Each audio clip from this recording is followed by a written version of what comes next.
Hi masters, నమస్తే అండి. మనం ప్రతిరోజు అతీష ప్రజ్ఞావేదం అనే బుక్ చదువుకుంటున్నాం కదా. ఇందులో ఓషో ఇచ్చిన సప్త సూత్రాల మనోశిక్షణ, దీని గురించి మనం తెలుసుకుంటూ 2 సూత్రాలు ఆల్రెడీ కంప్లీట్ చేసుకున్నాం. ఏంటి అతీష ముమ్మూర్తుల మహనీయులే అనే సూత్రంలో ప్రాథమిక అంశాలతో మొదలుపెట్టి కొన్ని చెప్పారు సూత్రాలు. తర్వాత రెండవది శ్వేత బీజాన్ని నాటడం, దాని గురించి కూడా చర్చించుకున్నాం. తర్వాత ఇప్పుడు 3వ సూత్రం గురించి ఈ రోజు నుంచి మొదలు పెట్టుకుందాం.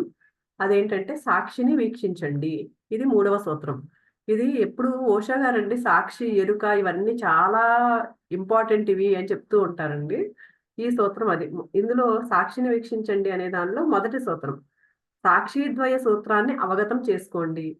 ఇది అత్యంత ప్రాముఖ్యత గల సూత్రాలలో ఇదొకటి. ఈయన సాక్షి అంటే చాలా ఇంపార్టెన్స్ ఇస్తారండి. అందుకని అత్యంత ప్రాముఖ్యత ఉందంటండి ఈ సూత్రానికి. అందుకు బాగా మనం దీన్ని అవగాహన చేసుకుందామండి. అంతర్రసాయనానికి మూలాధారమైనది. దీన్ని మీ హృదయంలోకి చొచ్చుకుపోనీయండి. మీ జీవితంలో ఓ వినూతన శుభ పరిణామాన్ని అది తీసుకురాగలుగుతుంది. ఈ సూత్రానికి 2 అర్థాలున్నాయి.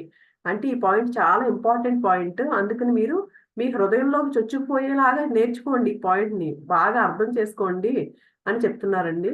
ఎప్పుడైతే మనం దాన్ని బాగా అర్థం చేసుకుంటామో అది మంచి మంచి శుభ పరిణామాలను తీసుకొస్తుంది మనకి. దీనిలో 2 అర్థాలున్నాయేంటంటే సాక్షి అంటే ఈ ఈ 2 అర్థాలున్నాయి. ఈ రెండింటిని మీరు అర్థం చేసుకోవాలి. ఏంటంటే ఈ 2 రకాల్లో మొదటి రకం ఏంటంటేనండి, మీ చుట్టూ ఉండే మనుషులు. అంటే వాళ్ళందరూ మనం ఎప్పుడూ అనుకుంటాం కదండీ! ఎవరైనా చుట్టుపక్కల ఉన్నారనుకోండి, ఎవ్వరు లేకపోతే ఒక రకంగా ఉంటాం మనం. అదే చుట్టుపక్కల ఎవరైనా మనల్ని గమనిస్తున్నారనుకోండి, ఎవరన్నా మనల్ని పరీక్షిస్తున్నారనుకోండి, వీళ్ళంతా ఏంటి నన్ను గమనిస్తున్నారు కదా అని వేరేగా ఉంటాం అప్పుడు. అంటే వీళ్ళందరూ నిశిత దృష్టి మీలో ఆత్మ చైతన్యాన్ని సృష్టిస్తుంది. ఎప్పుడైతే చుట్టుపక్కల అందరూ ఉన్నారో, అప్పుడు వాళ్ళందరూ ఎనర్జీ, అందుకే కదండీ గ్రూప్ ఎనర్జీ, గ్రూప్ కాన్షియస్‌నెస్ అంటూ ఉంటాం కదా మనం. మెడిటేషన్‌లో కూడా గ్రూప్‌తో మెడిటేషన్ చేస్తే ఆ గ్రూప్ కాన్షియస్‌నెస్ ఉంటుంది. గ్రూప్ ఎనర్జీస్ ఉంటాయి అంటాం కదా. ఆ ఎనర్జీస్ అన్నీ కూడా ఒక ఆత్మ చైతన్యాన్ని సృష్టిస్తుంది అని చెప్తున్నారండి. అంటే ఇప్పుడు ఒక స్టేజ్ మీద అందరూ ఎదుట నిలబడ్డామనుకోండి, భయపడుతూ ఉంటాం. అంటే అలవాటైనోళ్ళైనా నిజంగా పాతగా అప్పటికే ఆ అలవాటుంది. ఆ స్టేజ్ ఎక్కే అలవాటు చాలా సార్లు స్టేజ్ ఎక్కి ఉపన్యాసాలు ఇచ్చేవాళ్ళు ఉంటారు కదండీ! నటులు, కవులు, వక్తలు, మాట్లాడేవాళ్ళు, ఉపన్యాసాలు ఇచ్చేవాళ్ళు ఉంటారు కదా! వాళ్ళకి కూడానంటండి వీళ్ళంతా ఏం చెప్తున్నారంటే వీళ్ళంతా వృధా చేసేసుకున్నారు వాళ్ళ జీవితాల్ని అన్నట్లు చెప్తున్నారండి. ఎందుకంటేనంటండి, ఈ ఆ భయమనేది ఉంటదంట. స్టేజ్ ఎక్కిన తర్వాత నేనెలా చేస్తాను? ఎలా ఇప్పుడు నేను ఉపన్యాసం ఎలా ఇస్తాను? లేకపోతే డాన్స్‌లు, ఈ పాటలు పాడడం ఇలాంటివి ఉన్నాయనుకోండి, వీళ్ళందరి ముందు నేనెలా ఉంటానిప్పుడు? నేను బాగా చేస్తానా? డాన్స్ బాగా చేయగలుగుతానా? పాటలు బాగా పాడగలుగుతానా వీళ్ళందరి ముందు?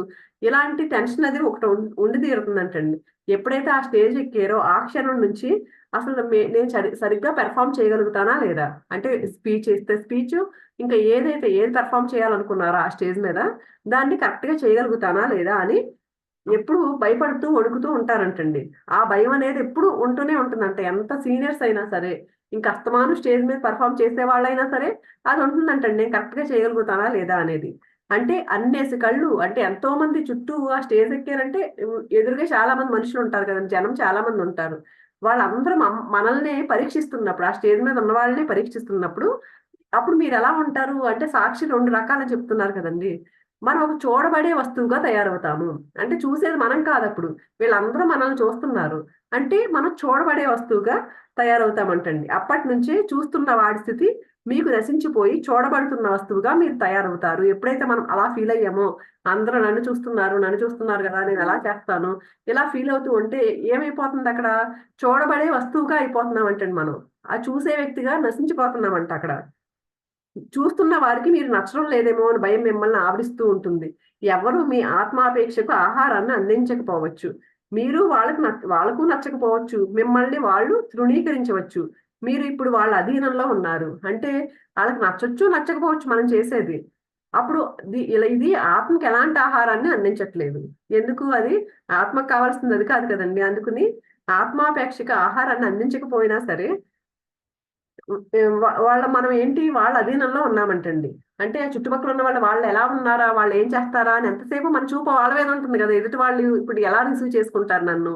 నేను బాగా చేయగలుగుతానా లేదా? వీళ్ళు రిసీవ్ చేసుకుంటారా లేదా నన్ను? లేకపోతే రిజెక్ట్ చేస్తారా? నన్ను ఒప్పుకుంటారా లేదా? ఇలా ఆలోచిస్తూ ఉంటాం కదండీ! అంటే ఏంటి? వాళ్ళ అధీనంలోకి వెళ్ళిపోయామంట మనం. యజమాని దయాదాక్షిణ్యాల మీద ఆధారపడి జీవితాన్ని లాక్కొస్తున్న బానిసలాగా తయారయ్యారు మీరు. ప్రేక్షకులకు నచ్చే విధంగా మీరు నటించాల్సి వస్తుంది. వాళ్ళందరి తృప్తి కోసం మీరు నటించాలి.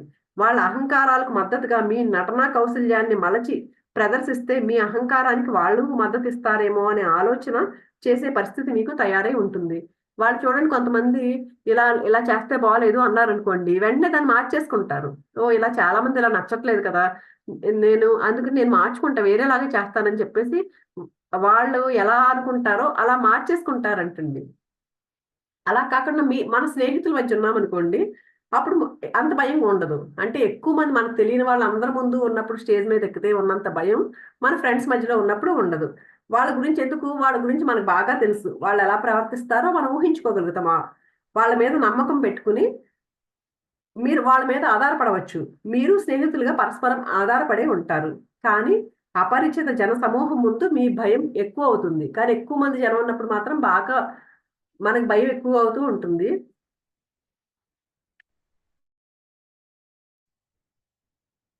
ఆపాద మస్తకము మీకు వణుకు పుట్టుకొస్తూనే ఉంటుంది. ఎక్కువ మంది జనం ఉన్నారనుకోండి, ఇంకా వణికిపోతే అమ్మో ఏం చేస్తామో, ఎలా ఉంటుందో అని భయం వస్తూ ఉంటుంది. మీ వ్యక్తిత్వపు అహంకారం మొత్తం ఫణంగా ఉన్న ఆ స్థితిలో మీకు అపజయం ప్రాప్తించవచ్చు. ఎప్పుడైతే మనం అలా భయపడుతూ ఉన్నామో, అక్కడ మనం సరిగ్గా చేయలేకపోవచ్చు మనం చేయాలనుకున్న పనిని. ఏం జరుగుతుందో ఎవరు చెప్పగలరు? మీ విజయానికి ఏ పూచీ లేదు. ఇదే మొదటి రకం సాక్షి. అందరూ మిమ్మల్ని గమనిస్తూ ఉంటారు. మీరు ఒక భిక్షగాడిలాగా నిలబడి ఉంటారు. కోట్ల మంది మనుషుల పరిస్థితి ఇదే. ఓషా గారు ఏం చెప్తున్నారండి మీరు? ఏంటి అందరి గురించి మనం ఆలోచిస్తున్నాం, వాళ్ళందరూ ఎలా ఉంటారా అని. అందుకని మీరు ఒక భిక్షగాడిలా ఉంటారప్పుడు అని చెప్తున్నారండి ఆయన. వాళ్ళందరూ ఇంకొకళ్ళ కోసమే బ్రతుకుతూ ఉంటారు కాబట్టి కేవలం బతికి ఉన్నట్టు కనిపిస్తూ ఉన్నారే కానీ వాస్తవంలో ఎవరూ బతికి ఉండడం లేదు. అంటే ఇక్కడ ఏం చేస్తున్నారు అందరూ? పక్కన వాళ్ళ కోసమే ఆలోచిస్తున్నారు. మన కోసం ఎవరి కోసం వాళ్ళు ఆలోచించుకోవట్లేదు. అందుకని ఏంటి, బతికున్నట్టు కాదు అసలు, అది ఎవరో బతికుండట్లేదు అని.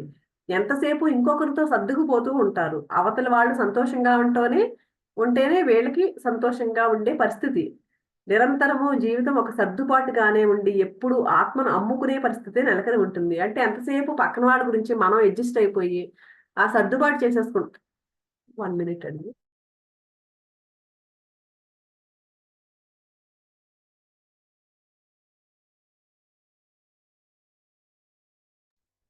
ఆ సర్దుబాటు చేసేసుకుంటూ ఉంటామంటండి. అంటే పక్కనోళ్ళ కోసం మనల్ని మనం మార్చేసుకుని ఆ సర్దుబాటు చేసేసుకుంటామంటండి.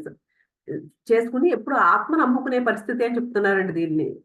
నెలకొని ఉంటుంది. ఇదంతా కేవలం తమ అహంకారం శక్తిని పుంజుకోవడానికి, తమ ప్రతిష్ట పెరిగేందుకే, కీర్తిని పెంచుకుందుకే. అంటే పక్కన వాళ్ళు అలా మనల్ని మెచ్చుకోవాలని ఎందుకు అనుకుంటున్నాం? మన అహంకారం పెంచుకోవడానికి. నేను వీళ్ళని మెచ్చుకునేలాగా నేను చేశాను అనుకుంటాం కదండి. నిజంగా మనం సక్సెస్ అయ్యామనుకోండి, అందరూ మనల్ని మెచ్చుకున్నారనుకోండి, అప్పుడేమవుతుంది? ఆటోమేటిక్‌గా అహంకారం వస్తది.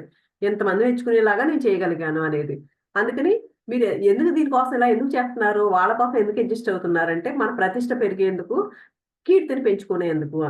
ఒక కవికో, ఒక విజ్ఞానికో, రచయితకో ఒక నోబెల్ బహుమతి నప్పటి నుంచి అతని సృజనాత్మకత క్షీణించిపోతుంది అనే మహా విలువైన ఎరుక మీకు ఎప్పుడైనా కలిగిందా?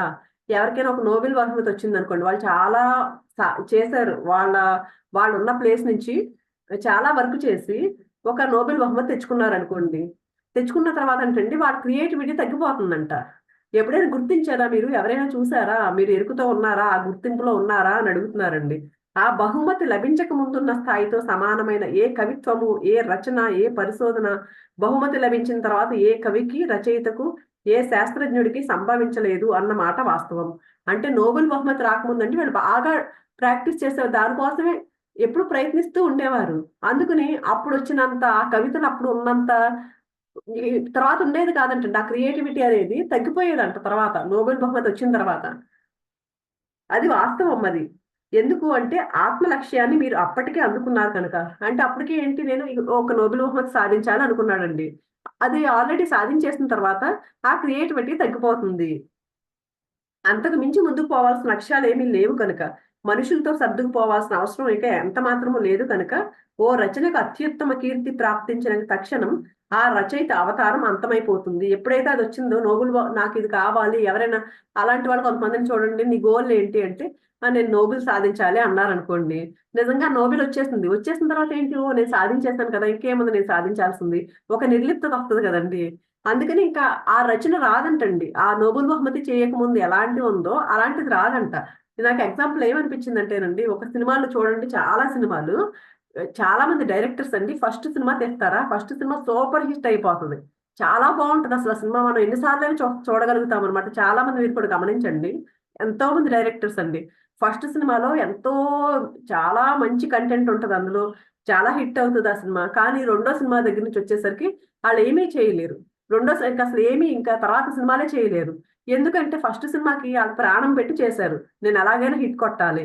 నేను ఎలాగైనా సాధించాలి ఇక్కడేదో అనుకుంటారు. ఎప్పుడైతే అది సాధించేసారంటే నాకు ఇలా అలా గుర్తొచ్చిందండి నాకైతే. ఆ ఆత్మ లక్ష్యం పూర్తయిపోయింది. ఇంక రెండో సినిమాలకి ఇంకసలు ఏమి చేయాలో తోచక చాలా మంది ఉంటారండి. అంటే అసలు మొత్తం అందరూ అలాగే ఉన్నారంటే అలా నేను అనను. చాలా తక్కువ మంది, ఒక 10% మాత్రమే సక్సెస్ అవుతారు సెకండ్ పిక్చర్‌లో కూడా. కానీ చాలా మంది వెనక్కెళ్ళిపోయినోళ్ళు ఎంతో మంది కనిపిస్తారండి మనకు చూస్తే గనక. ఖలీ 'ఖలీల్ గిబ్రాన్' రచన ప్రవక్త విషయంలో కూడా ఇలాగే జరిగింది. 'ఖలీల్ గిబ్రాల్' అనే అతను ఒక రైటర్ అనుకుంటండి. ఆయన 'ప్రవక్త' అనే రచించాడంట. అది కూడా ఇలాగే జరిగిందంట ఆయన విషయంలో కూడా. అలాగే 'రవీంద్రనాథ్ ఠాగూర్' 'గీతాంజలి' విషయంలో కూడా ఇలాగే జరిగిందంటండి. ఇలా జరగడమే దాదాపుగా ఒక శాసనంలా ఉంటోంది. ఒక ప్రత్యేక పరిస్థితిలా కాకుండా కీర్తిని ప్రాప్తించిన తక్షణం సర్దుకుని ఉండాల్సిన పరిస్థితి మాయమైపోతుంది. సర్దుకుని ఎందుకుండాలి? కీర్తి శిఖరాన్ని మీరిప్పటికే అధిరోహించేసారు కదా! ప్రజలతో సర్దుకుని ఉండడం మీరు మానేసిన తక్షణం వాళ్ళు మిమ్మల్ని విస్మరించేస్తారు. ఎప్పుడైతే మనం ఆ గోల్‌ని సాధించేసామో, ఒక గోల్ పెట్టుకుని, తర్వాత ఇంకా సరేలే వాళ్ళ కోసం ఏం చేయాలి అనే తర్కం పోతుందంటండి. సర్దుకుని ఎందుకుండాలి అనేసి. ఎప్పుడైతే మనం అలా దాని గురించి ఆలోచించడం మానేసామో ఆహ్, వాళ్ళు కూడా మనల్ని విస్మరించేస్తారు. అంటే వాళ్ళు కూడా మర్చిపోతాం గదండీ! వాళ్ళతో టచ్‌లో లేనప్పుడు, జనాలతో టచ్‌లో లేనప్పుడు ఏమైపోతారు, వాళ్ళు కూడా మనల్ని మర్చిపోతారు కదా! పట్టించుకోవడం మానేస్తారు. మీ సృజనాత్మకత మూలం మీ అహంకారంలోనే నిక్షిప్తమై ఉంది. ఆత్మతృప్తి ప్రాప్తించిన తక్షణం సృజనాత్మకత అంతరించిపోతుంది. ఆత్మకి ఆల్రెడీ తృప్తొచ్చేసింది. వచ్చేసిన తర్వాత ఆ క్రియేటివిటీ అనేది మాయమైపోతుంది. ఈ పరిస్థితిలోనే 100కి 99 పైచిలుకు మంది జీవితాలు సాగుతున్నాయి. చాలా మంది 99% ఇలాగే ఉన్నారంటండి. మీకు ఈ విధమైన సాక్షి గురించే తెలుసు. అవతల ఉండేవాడే ఆ సాక్షి. వాడెప్పుడు మీకు ఆందోళనను కలిగిస్తూనే ఉంటాడు. అంటే సాక్షి అంటే ఇప్పటివరకు ఏం చెప్పారు, వీళ్ళంతా ఎవరు? చూడబడే వస్తువు గదండీ! అందుకని అవతల ఉండేవాడే ఆ సాక్షి. వాడెప్పుడు మీకు ఆందోళన కలిగిస్తూ ఉంటాడు. కానీ రెండో వైపు నుంచి ఏంటి, ఎలా ఉంటది? అయ్యో! నా ఆత్మకు సంబంధించిన పనులు చేయనప్పుడు ఆందోళన కలిగిస్తూ ఉంటాడు గదండీ అది. జీన్ పాల్ సార్త్రే చెప్పే రెండవది నరకమే అనే మాట ఎప్పుడూ నిజమే. ఆ రెండో వాడు మిమ్మల్ని ప్రశాంతంగా ఎప్పుడూ ఉండనివ్వడు. రెండో సాక్షి. స్నానాల గదిలో ఎంతో ప్రశాంతంగా, తాపీగా మీరెలా ఉండగలుగుతారనుకుంటున్నారు? రెండో వాడు అక్కడ లేకపోవడం వల్ల. అంటే రెండో వాడంటే ఇక్కడేంటంటేనండి, ఎదురుగా ఒక మనిషి ఉన్నాడనుకుంటే మనం ఒకలా ఉంటాం. మనం ఒక్కళ్ళమే ఉంటే ఒకలా ఉంటాం కదండీ!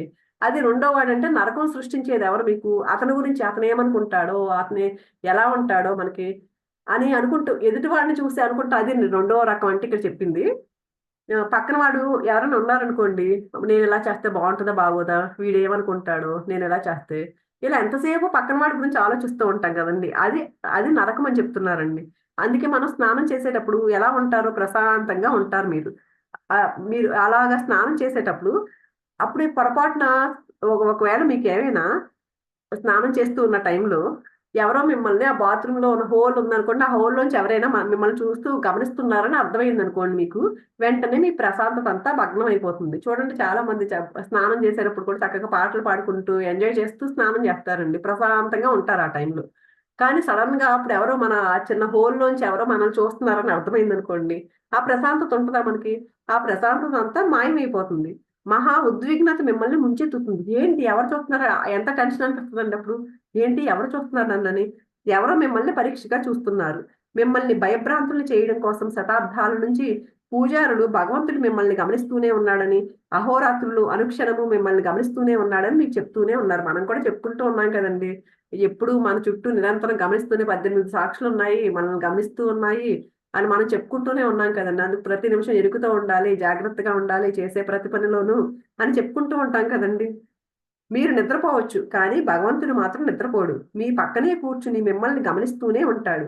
మీరు చేసే దుష్ట కర్మలకు శిక్ష విధించి దండించడమే కాక మీ కలలలోని దుష్ట చింతనలకు, కర్మలకు, మీ అన్ని ఆలోచనలకు, కోరికలకు, మీ భావాలకు అన్నింటికీ ఆయన సాక్షిగానే ఉంటాడు అని చెప్తూనే ఉంటారు. మనం ఎప్పుడు వింటూనే ఉన్నదే కదండి. మీరు ఎలా ఉన్నా సరే, మెలకుగా ఉన్నా, నిద్రపోతున్నా భగవంతుడు మిమ్మల్ని గమనిస్తూనే ఉంటాడు అనేది మనం వింటూ ఉన్నాం కదండి ఎప్పుడు.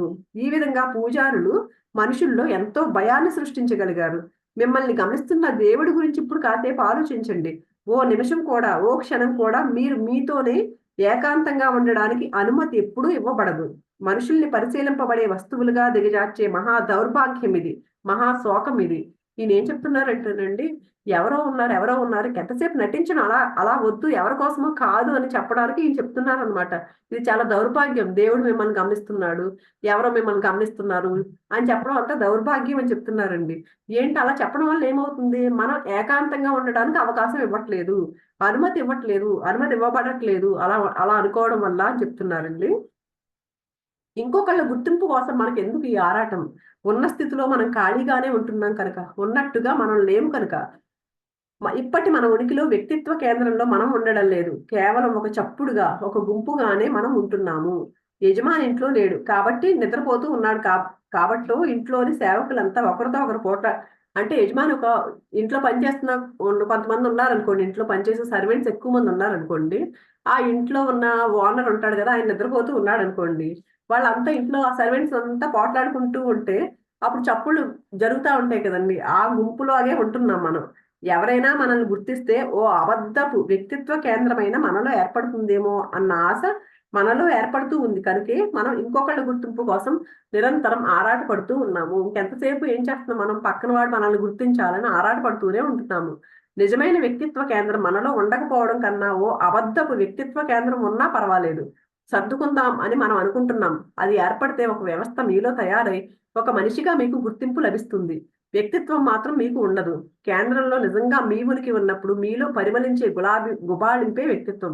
అటువంటి వాడికి నిజంగా తానెవరో తెలుస్తుంది. ఎప్పుడైతే మనం అబద్ధపు వ్యక్తిత్వం ఎందుకు, నిజమైన వ్యక్తిత్వ కేంద్రంలో ఉండాలి అని చెప్తున్నారండి. అది ఉండకపోవడం కంటే ఓ అబద్ధ వ్యక్తిత్వ కేంద్రం ఉన్నా పర్వాలేదు అని, అంటే సర్దుకుందాం అని అనుకుంటూ ఉంటాం ఎంతసేపు. అందుకని మన అసలైన గుబాళించే వ్యక్తిత్వం అనేది ఎప్పుడైతే తెలుసుకుంటామో అసలైన తనం ఏంటో అనేది మనకు తెలుస్తుందంటండి. ఓ వ్యక్తిత్వం లేకపోయినా కనీసం ఒక మనిషిగా మీరు ఉండవచ్చు. మనిషిగా కూడా గుర్తింపు తెచ్చుకోవచ్చు. కానీ ఆ గుర్తింపు కోసం మీరు ప్రాకులాడాల్సి, బిచ్చమెత్తాల్సి వస్తుంది. అంటే చూడండి, ఎంతసేపు ప్రాకులాడుతున్నాం కదా, అదంతా అబద్ధపు వ్యక్తిత్వం. అంటే పక్కనోళ్ళ కోసం వాళ్ళు ఏదో అంటారు, వాళ్ళు మెచ్చుకుంటారని పాకులాడడం, ఇదంతా అబద్ధపు వ్యక్తిత్వం అని చెప్తున్నారండి. వ్యక్తిత్వం అన్నది మీ అంతరంలో సంభవించే అభివృద్ధి. అసలైన వ్యక్తిత్వం అంటే ఏంటి? మన లోపల మన ఆత్మ ఎదుగుదల కోసం ఏం చేస్తాం, అది లోపల ఉన్న ఎదుగుదల. అదంటండి అసలైన అభివృద్ధి. ఆ అభివృద్ధి కోసం మీరు ఎవరిని అడుక్కోక్కర్లేదు. ఎవ్వరూ మీకు దాన్ని అందించలేరు కూడా. సహజంగానే సంభవించే మీ వికాసమే వ్యక్తిత్వం. అసలైన వ్యక్తిత్వం అంటే ఏంటి? లోపల నుంచి మన అంతరంలోంచి రావాలి. అది సహజంగా రావాలి. వ్యక్తిత్వం అంటే మీలో మీరే ఎదగడం, విచ్చుకోవడం. కానీ మనిషిగా గుర్తింపు కోసం భిక్షమెత్తవచ్చు. మిగతా వాళ్ళు దాన్ని మీకు ఇవ్వగలరు. నిజానికి ఆ గుర్తింపును మీకు ఇవ్వగలిగేది ఇతరులే. ఓ కానీ ఒక మనిషిగా నేను గుర్తింపు పడాలి అంటే, ప్రాపంచికంగా, భౌతికంగా, ఫిజికల్ గా చూస్తే గుర్తింపు కావాలి అంటే పక్కనోళ్ళ కోసం చూడాలండి. కానీ అసలైన వ్యక్తిత్వపు గుర్తింపు మనకు మనమే ఇచ్చుకోగలం. ఎవరు ఇవ్వలేరు మనకది. ఒక అరణ్యంలో ఒంటరిగా నివసించేటప్పుడు మీరు మనిషి అనిపించుకోరు. ఇది గుర్తుంచుకోండి. ఒక వ్యక్తిత్వం మీకు ఉండవచ్చు, కానీ మనిషిగా గుర్తింపు మాత్రం అక్కడ ఉండదు. ఒక్కళ్ళమే ఉన్నాం అనుకోండి, అక్కడ పక్కనోళ్ళు ఎవరు ఉండరు కదా. ఇంకా పక్కనోళ్ళు ఎవరు మనల్ని గుర్తిస్తారు అప్పుడు? ఓ ఓ వ్యక్తిత్వం ఉండవచ్చు. హిమాలయాల మధ్య ఏకాంతంలో మీరు ఉన్నప్పుడు మీరు పవిత్రులా, పాపులా? మిమ్మల్ని కీర్తించేవారు గాని, గర్హించేవాళ్ళు గాని ఎవ్వరూ అక్కడ ఉండరు. మీకు మంచి పేరు గాని, చెడ్డ పేరు గాని తెచ్చిపెట్టే వాళ్ళు ఎవ్వరూ అక్కడ ఉండరు. మీరు తప్ప వేరు ఎవరూ లేని ఆ ఏకాంతంలో మీరెవరు? పాపులా, పవిత్రులా? చాలా చాలా గొప్ప మనుషులా? ఏమీ కాని ఉత్తితి మనుషులా? అంటే మీరు పక్కనోళ్ళ కోసం, గుర్తింపు కోసం ఏమి చూడకుండా ఏకాంతంలో హిమాలయాలకు వెళ్ళిపోయినప్పుడు అక్కడ మీరెవరు అని అడుగుతున్నారండి. మీరు ఆ 2 కారు. చాలా చాలా గొప్పవాళ్ళు కాదు, ఏమీ కాని ఉత్తితి మనుషులు కాదు. అంటే ఒక్కళ్ళమే ఉన్నప్పుడండి, పక్కన ఎవరూ లేరు. అలాంటప్పుడు మన మంచి పేరా, చెడ్డ పేరు ఇలాంటిది ఏమీ లేదు కదా. అంటే అక్కడ ఏంటి, మీరెవరు అంటే ఈ రెండింటిలో ఏ విధంగా మీరు ఉండాలన్నా, అంటే గొప్పవాళ్ళుగా ఉండాలన్నా, ఏమీ కాని మనుషుల్లా ఉండాలన్నా కూడా మరొకరి ప్రమేయం, మరొకరి ఉనికి అక్కడ ఉండి తీరాలి. అంటే పక్కన వాళ్ళు ఎవరైనా చెప్తేనే కదా నేను గొప్పవాడిని, లేకపోతే ఉత్తితి ఏమీ లేదు అనేది తెలియాలంటే పక్కన ఎవరైనా ఉండాలి. కాబట్టి మనిషిగా మీ ఉనికిని ప్రతిబింబించేందుకు మరొకరి కళ్ళు ఖచ్చితంగా ఉండి తీరాలి. మీరు అది కాదు, ఇది కాదు. కేవలం మీరు ఉన్నారు. మీ వాస్తవంలో మీరు ఉన్నారు. మీ సృష్టి మరొకరి వల్ల జరగడం లేదు.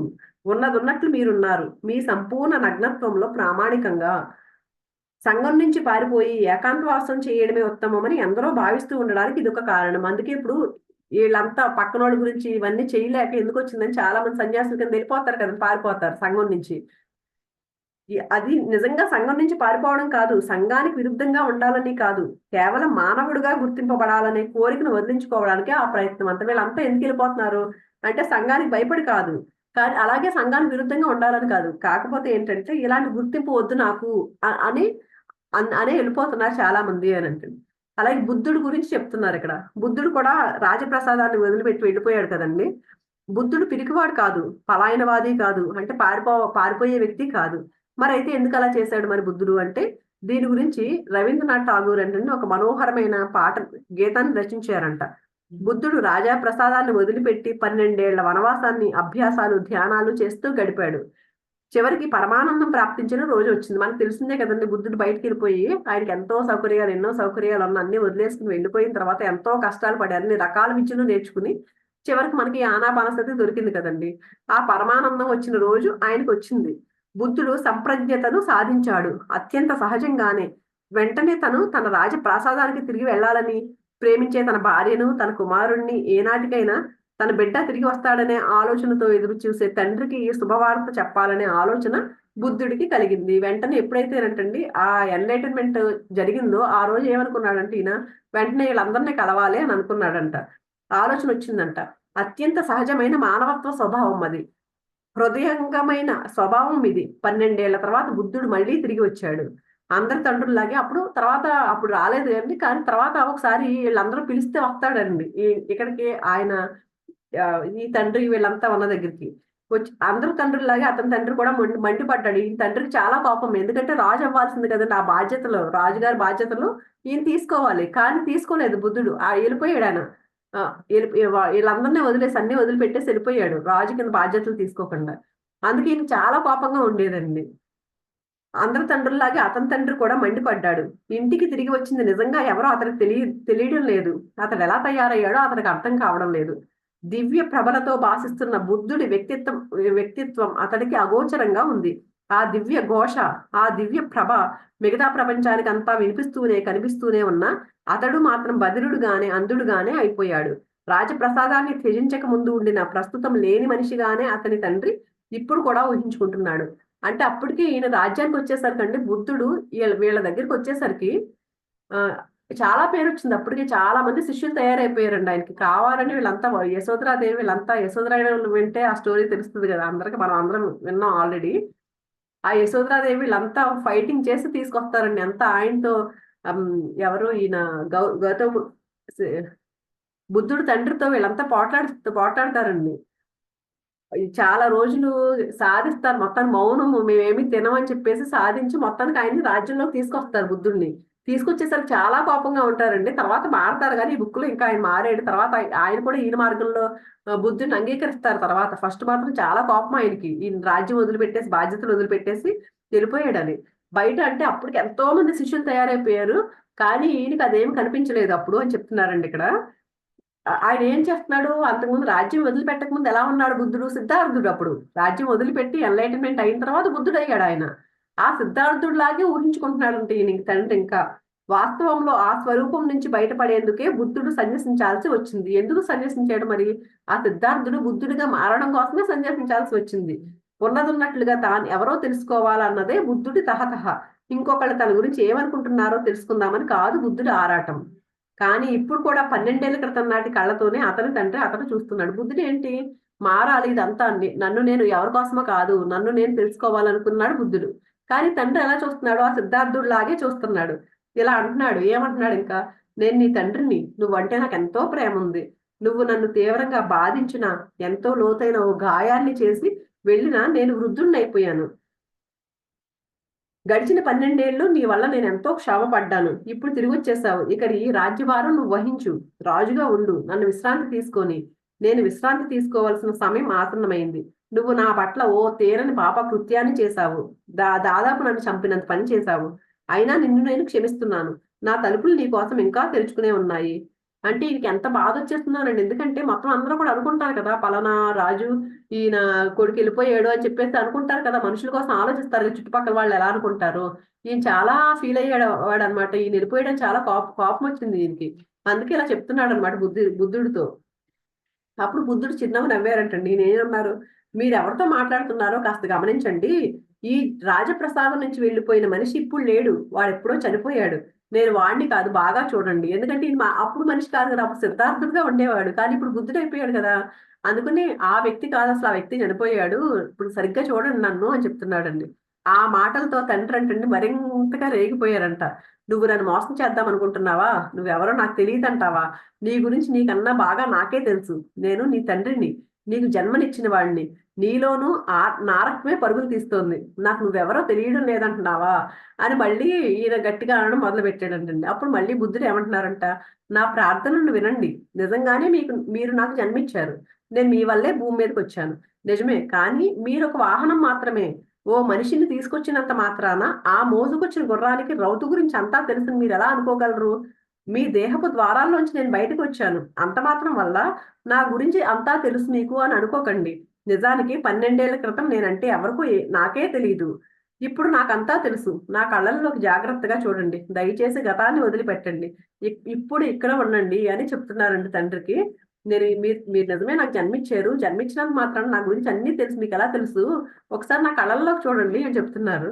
కానీ అలా ఉండడం బుద్ధుడి తండ్రికి సాధ్యం కాలేదు. అతడి ముసలి కళ్ళల్లో కోపంతోనూ, సంతోషంతోనూ పొంగుకొస్తున్న కన్నీటి ధారలు చోటు చేసుకున్నాయి. బుద్ధుడి స్వరూపాన్ని గమనించలేకపోయాడు. అర్థం లేని మాటలు మాట్లాడుతున్నాడేమిటి? వీడు చనిపోయి మళ్ళీ పుట్టాడట. తనో కొత్త వ్యక్తట. మనిషి కాకుండా ఓ ప్రత్యేక వ్యక్తా అని అనుకుంటున్నాడంటండి అప్పుడు ఈ తండ్రి. నిఘంటువులలో పర్సనాలిటీ అనే మాటకు, ఇండివిడ్యువాలిటీ అనే మాటకు ఒకే అర్థం కనిపిస్తుంది. మనకి డిక్షనరీలో ఈ రెండిటికి ఒకే మీనింగ్ కనిపిస్తదంటండి. నేను పర్సనాలిటీ అన్నా, ఇండివిడ్యువాలిటీ అన్నా. కానీ నిజ జీవితంలో, రియాలిటీలో అలా ఉండదంటండి. అసలు ఆ రెండిటికి అర్థాలు ఒకటి కాదు అని చెప్తున్నారీయన. పర్సనాలిటీ అనే మాట అబద్ధమైనది. మభ్యపెట్టే మాటే. ఒక వేషం మాత్రమే అది. అంటే పర్సనాలిటీ అంటే ఏంటి? బయటకు కనిపించే రూపం కదండీ! అది పర్సనాలిటీ అంటాం మనం. కానీ ఇండివిడ్యువాలిటీ అనే మాట సత్యం. ఇండివిడ్యువాలిటీ అనేది నిజమైన వ్యక్తిత్వం. పర్సనాలిటీ అన్నది ఆ తాత్కాలిక రూపం మాత్రమే. ఇండివిడ్యువాలిటీ నిజమైన వ్యక్తిత్వం. ఎంతో మంది గుర్తించాలనే కోరిక మనకెందుకు? ఎందుకీ ఆరాటం? ఎవరో గుర్తించాలనే ఆరాటం మనకెందుకు?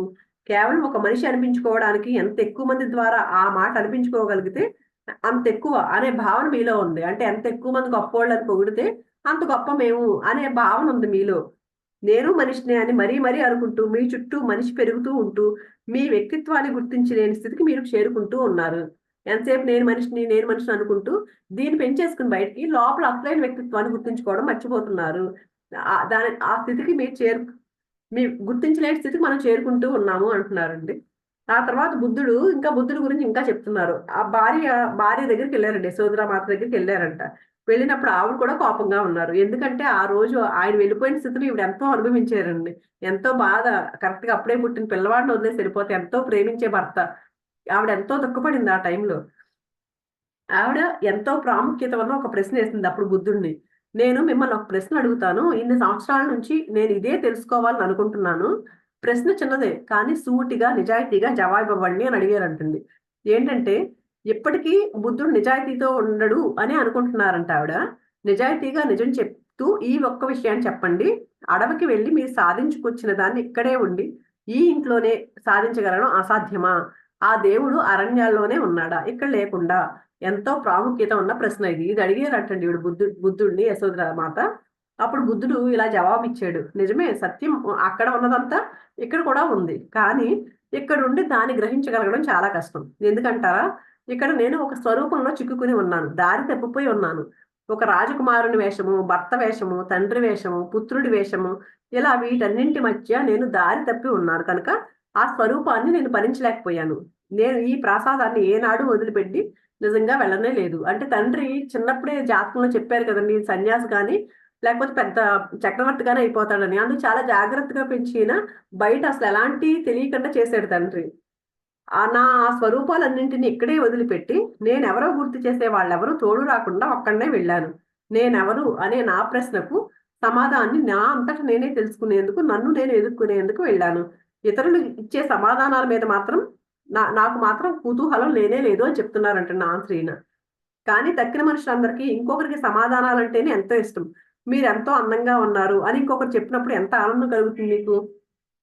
ఆయన ఏం చెప్పారు? ఈవిడకి ఏం చెప్పారు అంటే, నేను ఇవన్నీ ఈ వేషాలన్నీ నీవిలా ఈ అన్నిటి మధ్యలో నేను ఉండలేకపోయాను. అందుకు నన్నెవరు గుర్తుపట్టకుండా నన్ను నేను తెలుసుకోవడానికి వెళ్ళిపోయానని చెప్పారండి. ఇక్కడి సర్వేశుడు అనే ఇంకొక ఆయన గురించి చెప్తున్నారండి. సర్వేశుడు అని ఒక సన్యాసి, ముక్త అనే సన్యాసితో అన్నాడంటండి. నేను దారి తప్పుతున్నట్టు కనిపించింది. ఒక సర్వేశుడు అని అతను ఉన్నాడంటండి. అతను ఎవరంటే వెంట్రి వెంట్రిలాక్విస్ట్ అంటండి. వెంట్రిలాక్విస్ట్ అంటే అదే కోతుల్ని అందరికి తెలిసిందేనండి. ఒక బొమ్మని తీసుకుంటారు. తీసుకొని ఈ నోటితో మాట్లాడుతా ఉంటారు. నోరు కదలకుండా మాట్లాడుతూ ఉంటారు కదండీ! ఆ కోతి మాట్లాడినట్లుగా కనిపించేలాగా మనకి వెంట్రిలాక్విజం చేస్తూనే ఉంటారు కదా! అతనంటండి ఇతను. సర్వేశుడు అనే అతను దానిలో స్పెషలిస్ట్ అంట. ఎన్నో స్టేజ్ మీద అంటండి అతనికి అందులో బాగా ప్రవేశం ఉందంట. ఆ వెంట్రిలాక్విజం చేయడం చాలా చేస్తాడంట ఇతను. అందుకని స్టేజ్ మీద ఎంతో వేలాది మంది ప్రజలంటండి ఈయన చేస్తూ ఉంటే ఆ వెంట్రిలాక్విజం చేస్తూ ఉంటే మైమరిచిపోయి చూసేవారంటండి. ఎంతో మెచ్చుకుంటూ ఉండేవారంట ఇతన్ని. అయితే అతనికి ఎంతో ప్రతిభా పాటవాలున్నాయంట. అవంటే చాలా ఉందంట. అతనిలో టాలెంట్ చాలా ఉందన్నమాట దానికి సంబంధించి. గొప్ప మేధావంటండి. ఇంకా అందరి చూపులు అతని మీదే ఉండేవంట. ఒక ఫేమస్ అయ్యారనుకోండి అలాంటి దాంట్లో అందరూ అతని పట్లే ఇంట్రెస్ట్‌గా ఉంటారు కదండీ! అందుకే అందరి చూపులు అతని మీదే ఉండేవంట. కానీ అతను ఇక్కడ ఒక ఆశ్రమానికొచ్చి ఆహ్, ఒక సన్యాసిని అడుగుతారంటండి. ఏమని "నువ్వు నేను ఈ దారి తప్పాననుకుంటున్నాను. ఇంత పేరు సంపాదించేసాడు అన్నీ అయిపోయిన తర్వాత, నేను దారి తప్పాననుకుంటున్నాను" అని చెప్తున్నాడంటండి. "నువ్వు చాలా గొప్పవాడివి. నువ్వు అలాంటి వాడివి, నువ్వు ఇలాంటి వాడివి" అని పొగడడం లేదు. కాబట్టి అతనికి దారి తప్పిపోయినట్లు అనిపించడంలో ఆశ్చర్యం ఏముంది? అంటే కానీ ఇక్కడ ఆశ్రమానికొచ్చాడండి ఈయన. అక్కడ బయటేమో ఎంతో పేరుంది కదా! ఇక్కడికొచ్చేసరికి ఎవరు మాట్లాడరు. ఎందుకంటే ఈళ్ళంతా బయట ప్రాపంచిక విషయాల గురించి పట్టించుకోని వాళ్ళు ఎక్కువ మంది ఉంటారు కదా! ఆశ్రమం అంటే సన్యాసులు ఏంటంటే ప్రాపంచికంగా కాకుండా ఆధ్యాత్మికంగా చూస్తారు కదండీ! ఎవరు మెచ్చుకోవట్లేదు. అందుకే నేనేం చెప్తున్నారు, "నువ్వు గొప్పవాడివి, అలాంటి వాడివి, ఇలాంటి వాడివి" అని ఎవరు పొగడట్లేదిక్కడ ఈయన్ని. కాబట్టి అతనికి దారి తప్పిపోయినట్లు అనిపించడంలో ఆశ్చర్యం ఏముంది మరిక్కడ? మరి బయటేమో అందరూ పొగుడుతున్నారు. ఇక్కడ ఎవరు పొగడట్లేదు. మరి అది ఆశ్చర్యం ఏముంది అందులో? అంటే నేను దారి తప్పిపోయాను అనుకుంటున్నాడందుకు. వేదిక వేదికలెక్కే వాళ్ళందరికీ ఈ సమస్యే. తమ స్వరూపాలను వదిలించుకోవడం నిజంగా అలాంటి వారికి ఓ జటిల సమస్యే మరి. వీళ్ళేమనుకుంటారంటే ఎక్కడికెళ్ళినా సరే మమ్మల్ని ఇలాగే పొగడాలనుకుంటారు. కొన్ని ప్లేసుల్లో పొగడలేదనుకోండి అనవసరంగా దారి తప్పిటొచ్చాను. అక్కడ బావుండేది కదా! అనిపిస్తది కదండీ! ప్రతి ఒక్కళ్ళకి ఇలా పేరు తెచ్చుకునే వాళ్ళందరికీ సమస్య ఇదేనంటండి. కానీ ప్రస్తుతం సర్వేశ్వర ప్రయత్నం సజావుగానే సాగుతుంది. తన ప్రయత్నంలో అతను సఫలీకృతుడు కావడం తథ్యం. ఆవశ్యంగా అది జరిగి తీరుతుంది. ఒకవైపు అందరూ తనని గుర్తించాలనే ఆరాటం అతనికుంది. కానీ ఏదో ఒక నాటికి నిరంతరం పడుతున్న ఆ ఆరాటం మీద విసుగు జనించక తప్పదు. అంటే ఇప్పటివరకు ఎంతో ఆరాటపడుతూ ఉన్నాడు. ఏంటి నేను ఇందులో సక్సెస్ అవుతానా లేదా అని.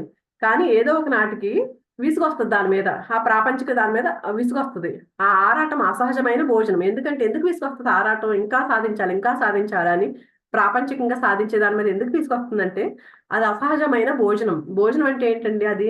బహుశా దాని సువాసన బావుండొచ్చు. మన ఆత్మకు తీసుకునేది కాదు కదండీ ఆహారం అది. ఎందుకు అంటే ప్రాపంచికంగా జరిగేది ఏమున్నా సరే, మన ఆత్మ ఆనందం పడదు కదండీ! అందుకు ఆ భోజనం అసహజమైనది అని చెప్తున్నారు. బహుశా దాని వాసన బావుండొచ్చు. కానీ పోషణనిచ్చే ఆహారం మాత్రం కాదది. ఏ శక్తుల్ని అది అందించలేదు. అది ఏమన్నా శక్తొస్తదండి దానివల్ల మనకి? రాదు కదా! అందుకని అదే చెప్తున్నారు. స్వరూపాల వేషాలన్నీ సుందరమైన మభ్యపెట్టే దృశ్యాలే. ఇంకొకళ్ళని అవి మోసం చేయవచ్చు. కానీ మిమ్మల్ని మాత్రం మోసం చేయలేవు. ఇలాంటివన్నీ ఏంటంటే మిమ్మల్ని మాత్రం మోసం చేయలేవవి. ఇంకొకళ్ళని మోసం చేయొచ్చు. చేసినా ఎంతో కాలం దాని ప్రభావం ఉండదు. ఈ కారణం వల్లే సర్వేశుడు ఇక్కడికి రాగలిగాడు. అంటే బయట అవన్నీ అంతా ఉన్నా కానీ అతనికి ఆహారం ఆత్మకు తగ్గ ఆహారం లేదు. ఎవరంటే పక్కనోళ్ళు మోసం చేయొచ్చు కానీ మిమ్మల్ని మోసం చేయలేవు. అందుకే ఇక్కడికెందుకొచ్చాడండి? అలసిపోయి ప్రజల తీవ్ర దృష్టికి విసిగిపోయి వచ్చాడు. కానీ పాదలవాట్లు ఇంకదొద్దు అనుకున్నాడు. విసుగొచ్చేసింది చాలా రోజుల తర్వాత. వచ్చేసి అక్కడికొచ్చాడు ఆశ్రమానికి. కానీ పాతలవాట్లున్నాయి కదా! అందరూ బాగా పొగడడం అలవాటయిపోయింది. కొంతకాలం ఇబ్బంది పడతారు, ఇక్కడ ఎవరు అలా లేరనేసి. త్వరలోనే, అంటే కొంచెం ఆలస్యమైనా సరే తనకు తానే అవగాహన చేసుకుని, ఓ అది కాదు ఇదే కరెక్ట్ మార్గం అనేది అవగాహన ఎప్పుడైతే చేసుకుంటారో ఆ రోజు తన వ్యక్తిత్వం స్థిరపడే రోజు అతనికి తప్పకుండా వచ్చి తీరుతుందని చెప్తున్నారు. ఫస్ట్ లో వచ్చిన కొత్తలో అక్కడ అదంతా తీసుకొచ్చేసి ఇక్కడికి వచ్చి ఆశ్రమానికి వచ్చి ఎవరు పొగడట్లేదని కొంచెం ఇబ్బందిగా ఉంటుంది ఫస్ట్ లో. కానీ తర్వాత తర్వాత అసలైన వ్యక్తిత్వం వచ్చినప్పుడు అతను ఖచ్చితంగా ఆ వ్యక్తిత్వం వచ్చి అవగాహన చేసుకుంటాడు, ఆ వ్యక్తిత్వం వచ్చి తీరుతుంది అని చెప్తున్నారండి. ఏ రోజు మీ వ్యక్తిత్వాన్ని మీరు అవగతం చేసుకుని ఆనందించగలుగుతారో ఆ రోజే మీరు విముక్తిని పొందగలుగుతారు. అసలైన వ్యక్తిత్వం అనేది ఏంటో ఎప్పుడైతే మనం తెలుసుకుంటామో ఆ రోజే మనకి విముక్తి కలుగుతుంది. ఇతరుల మీద ఆధారపడి ఉండడం మన దాని నుంచి ఆ విముక్తి కలుగుతుంది. ఇతరుల ప్రశంసల కోసం ఉవ్విళ్ళూరే మీరు అందుకు తగిన మూల్యాన్ని వాళ్ళకు తిరిగి చెల్లించాల్సే వస్తుంది. అది ఒక బంధమే. ఎప్పుడైతే పక్కన వాళ్ళు ప్రశంసల కోసం ఎదురు చూస్తామో అంటండి, అప్పుడు దానికి తగ్గ రేటు మనం చెల్లించాల్సి వస్తుందంట. అది కూడా బంధమే మరి. ఇతరుల దృష్టి మీ మీదే ఉండాలని కోరుకున్నంత వరకు మీరు ఒక వస్తువులాగే తయారై దాన్ని అమ్ముకోగల, కొనుక్కోగల విలువలతో ఆపాదింపబడే మనుగడనే కొనసాగిస్తూ ఉంటారు. ఇందాక చెప్పారు కదండి మీరు, అందరూ చూడబడే వస్తువుగా ఉన్నారు మీరు అన్నారు కదండి. అప్పుడు అమ్ముకోగల, కొనుక్కోగల అంటే ఏంటంటే, ఇప్పుడు స్టేజ్ మీద ప్రదర్శనలు ఇచ్చారనుకోండి, వీళ్ళు ఆ రేట్లు ఇస్తే డబ్బులు తీసుకునే కదండి ప్రదర్శనలు ఇస్తూ ఉంటారు చాలా మంది. అందుకు కొనుక్కోగల విలువలతో కూడింది అదంతాను. నాయకులు, రంగస్థల నటులందరికీ కూడా ఇదే జరుగుతుంది. ఇది ఒక విధమైన సాక్షి స్వభావం. మీ మీదే అందరి దృష్టి ఉండాలని మీరు కోరుకుంటూ ఉంటారు. దానివల్ల మీకు మర్యాద పెరుగుతుంది. వీళ్ళంతా నాయకులు, ఈ యాక్టర్స్ వీళ్ళంతా ఉంటారు కదండి, వాళ్ళందరికీ ఏంటంటే ఇదే కోరుకుంటూ ఉంటారు, అందరి దృష్టి మా మీదే ఉండాలని. దానివల్ల ఏమవుతుంది, మర్యాద పెరుగుతుంది. ఆ మర్యాద మనలో పెంపొందించడం కోసమే మీ శీలాన్ని, ఒక స్వభావాన్ని అలవర్చుకోవాలి. అలా సృష్టించబడే స్వభావ శీలాలన్నీ కృత్రిమాలే. అంటే ఇప్పుడు మర్యాద కావాలి, ఆ మర్యాద కోసమే కదండి ఇవన్నీ చేస్తున్నారు. కానీ ఆ మర్యాద కావాలంటే ఎలా ఉండాలి, ఇలాగే ఉండాలి. ఒక శీలాన్ని మంచిగా కనిపించాలి అందరికీ. అంటే ఒక స్వభావాన్ని కృత్రిమంగా ఏర్పాటు చేసుకుంటున్నాం మనం. ఒక శీలాన్ని అంటే మన స్వభావాన్ని మార్చుకుంటున్నాం అనమాట. వాళ్ళ కోసం మన మర్యాద, అందరూ మర్యాద ఇవ్వాలంటే నటిస్తూ ఉంటారు. చాలా మంది నటిస్తూ ఉంటారు కదండి. అలా సృష్టింపబడే స్వభావ శీలాలన్నీ కృత్రిమాలే, అబద్ధాలే.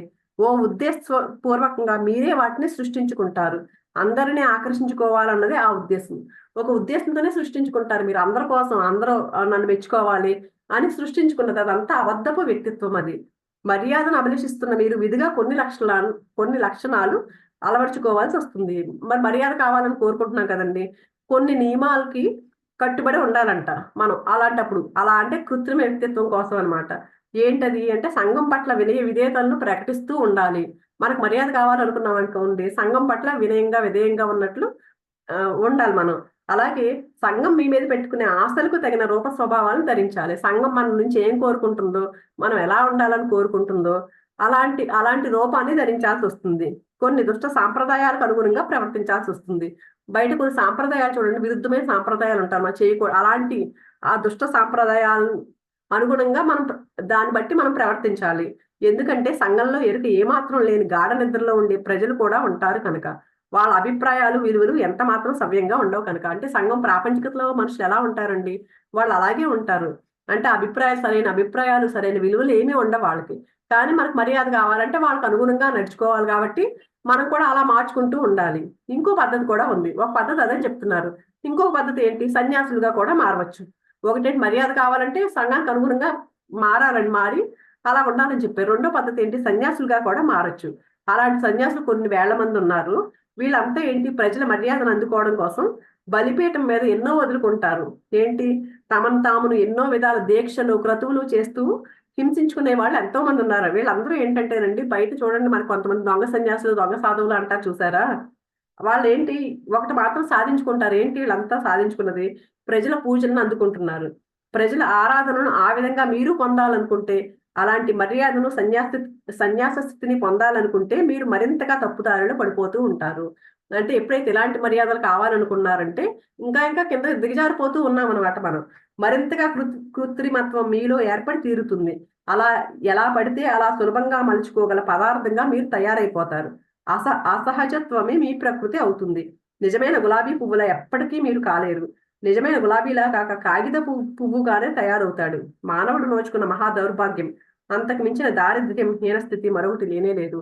అందుకని ఎవరి కోసం మనం మారేమనుకోండి, అలా నిజమైన గులాబీ పువ్వులా ఉండమంటండి. మన వ్యక్తిత్వాన్ని అలా చేసుకోవద్దు. ఎవరి మర్యాద కోసమో, ఎవరి కోసమో చేసుకోవద్దు అని చెప్తున్నారండి. ఇంకొక చిన్న పాయింట్ చెప్పి ఒక 5 minutes లో కంప్లీట్ అయిపోతుంది. చిన్న పాయింట్ ఉందండి. రెండవ రకం సాక్షిని గురించి ఇప్పుడు మనం తెలుసుకుందాం. ఒక రకం సాక్షిని అంతా ఏంటి, ఇప్పటి వరకు చెప్పింది అంతా ఏంటండి, పక్కనోడి కోసం బతుకుతూ ఉన్నాం మనం. కానీ రెండవ రకం సాక్షి గురించి ఇప్పుడు చెప్తున్నారండి. అదేంటి అసలైన సాక్షి. ఈ రెండవ రకం సాక్షి ఇది వరకు మనం చెప్పుకున్న వాటికి పూర్తి వ్యతిరేక దిశలో ఉంటారు. ఈ సాక్షి ఎవరంటే మీరే.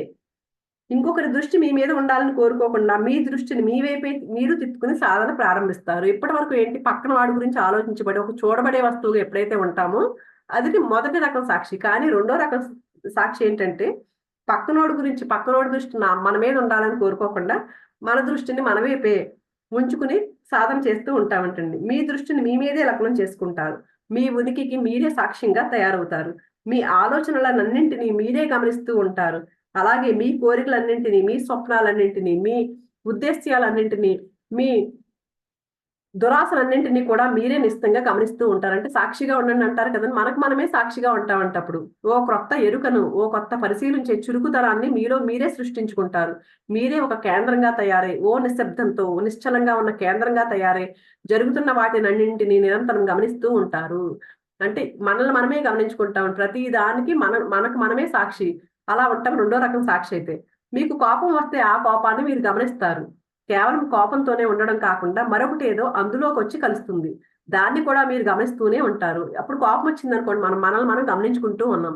ఎప్పుడైతే కోపం వచ్చిందనుకోండి, అప్పుడు ఆ కోపంలో ఇంకొకటి ఏదో కలుస్తూ ఉంటుందంటండి. దాన్ని కూడా గమనిస్తూనే ఉంటామంటండి ఆ టైంలో రెండో సాక్షిగా ఉన్నప్పుడు. అప్పుడు ఒక అద్భుతం సంభవిస్తుంది. ఏంటంటే మన కోపాన్ని నిశ్చితంగా గమనిస్తున్న మనకి సంబరం ఆశ్చర్యాలు కలిగించే విధంగా ఏ మాత్రము అణిచిపెట్టబడని ఆ కోపం తనంత తానే అదృశ్యమైపోతుందంటండి. ఎప్పుడైతే గమనించడం మొదలు పెడతామో, ఇంతకుముందు కూడా చెప్పారు కదండి, మారిపోతుంది ద్వేషం అనేది ప్రేమగా మారిపోతుందని. అదే కోపం కూడా అలాగేనంటే అదృశ్యం అయిపోద్దంట ఎప్పుడైతే మనం గమనించడం మొదలు పెట్టామో సాక్షిగా ఉండి. మొదటి రకపు సన్యాసి దాన్ని అణిచిపెట్టుకోవాల్సి వస్తుంది. ఫస్ట్ చెప్పారు కదా, ఫస్ట్ రకం సాక్షి వాళ్ళు ఏం చేస్తారు, అణిచిపెట్టేసుకుంటారు. కోపం వచ్చింది కానీ పక్కనోడి కోసం కదా మనం అక్కడ నటిస్తూ ఉన్నారు, అందుకే ఏమైతుంది, అణిచిపెట్టేసుకుంటారు ఆ కోపాన్ని. తన కామ ప్రవృత్తిని అతడు అణిచిపెట్టుకోవాల్సి వస్తుంది. తన అసూయను అతడు అణిచిపెట్టుకోవాల్సి వస్తుంది. మొదట రకం వ్యక్తి అండి ఇది చెప్పేది. దేన్నైనా మీరు ఎంతగా అణిచిపెట్టుకుంటూ ఉంటారో అంతగా అది మీ అచేతన మానసంలోకి చొచ్చుకుపోతూ ఉంటుంది. ఎప్పుడైతే అణిచిపెట్టుకున్నామో అది సబ్ కాన్షియస్ మైండ్ లోపలికి వెళ్ళిపోతూ ఉంటుందంటండి.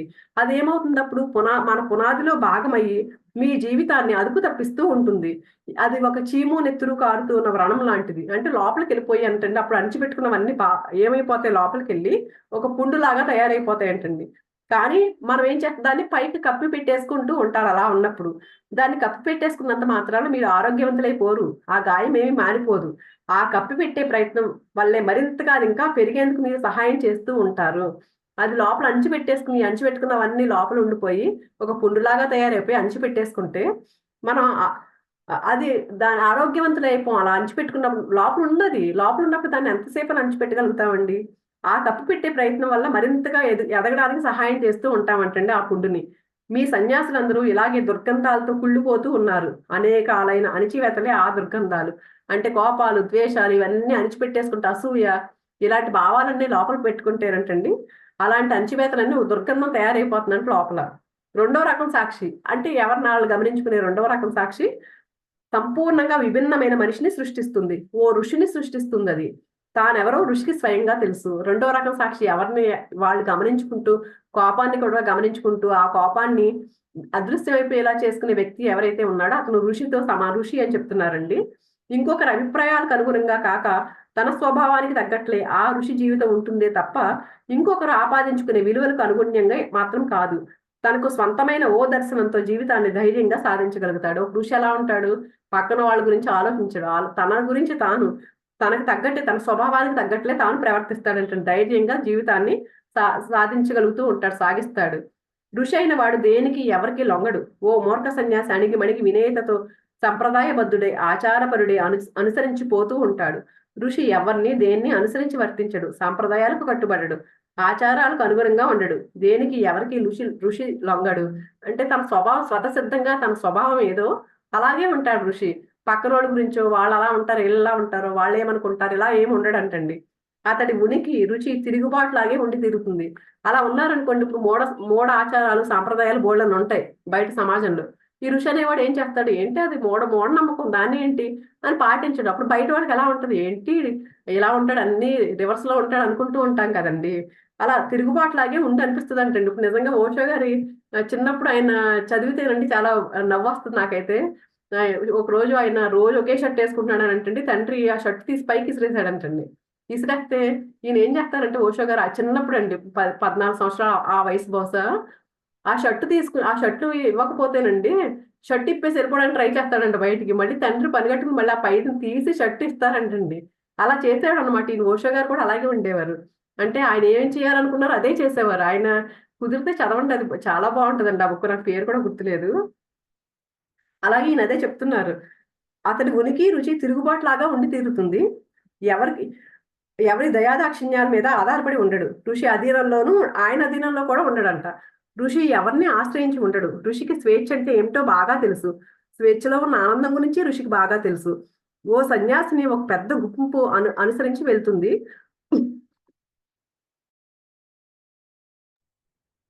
సన్యాసి అనుకోండి, సన్యాసిని ఏంటి చాలా మంది అనుసరిస్తూ వెళ్తూ ఉంటారు. ఎందుకంటే మర్యాద కోసం పాకులాడేలా ఉంటాడు కదండి సన్యాసి అంటే.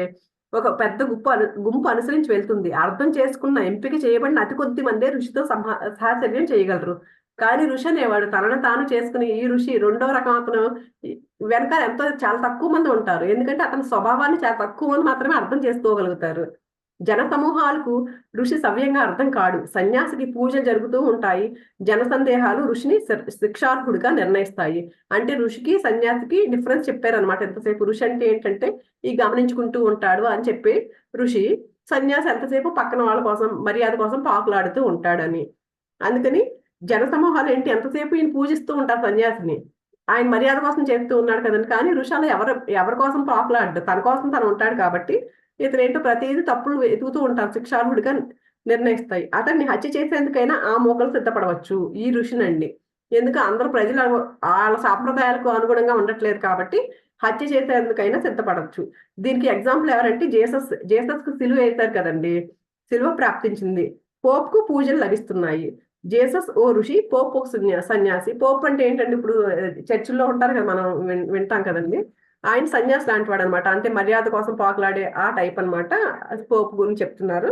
జీసస్ ఋషి కాబట్టి ఆయన సిలువేశారు కదండి. ఇలా ఇక్కడతో ఈ రెండు రకాల సాక్షుల గురించి చెప్పారు కదండి. తర్వాత తర్వాత పాయింట్కి వెళ్తున్నారు. మనం ఇక్కడతో క్లోజ్ చేస్తున్నాం. థ్యాంక్ యూ సో మచ్ అండి.